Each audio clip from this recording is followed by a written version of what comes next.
Radhe Radhe friends, પહેલાં તો તમે જોઈ લ્યો, પછી હું પૂરી રેસીપી કહીશ.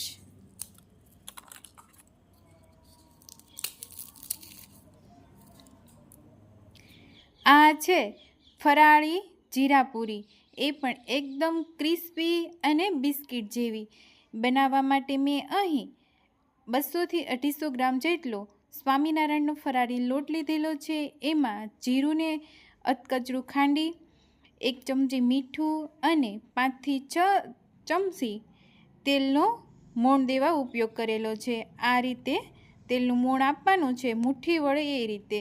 હજી મુઠ્ઠી નથી વળતી એટલે 2 થી 3 ચમચી પાછું હું તેલ ઉમેરું છું અને આ રીતે મોણ દઈ દેવાનું છે.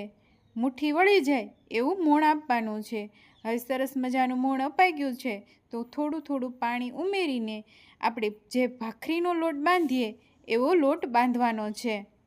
લોટને કઠણ બાંધવાનો છે જેથી પૂરી આપણી એકદમ ક્રિસ્પી બને, બિસ્કિટ જેવી. હવે લોટ બંધાઈ ગયો છે તો ઉપરથી 1 ચમચી તેલ ઉમેરીને આપણે કૂણવવાનો છે. હવે 10 થી 15 મિનિટ માટે કપડું ઢાંકીને રેસ્ટ આપી દઈશું. આ રીતે 10 થી 15 મિનિટ થઈ જાય એટલે મોટો એક ગોળિયો લઈશું અને આપણે પાટલીના માપની મોટી પૂરી વણવાની છે. આ રીતે પૂરી વણાઈ જાય એટલે ઉપરથી તેલ ગ્રીસ કરીને એક રોલ વાળી લઈશું. આ રીતે રોલ વળી જાય એટલે ચરીની મદદથી 1 થી 1.5 ઇંચના ટુકડા કરી લઈશું.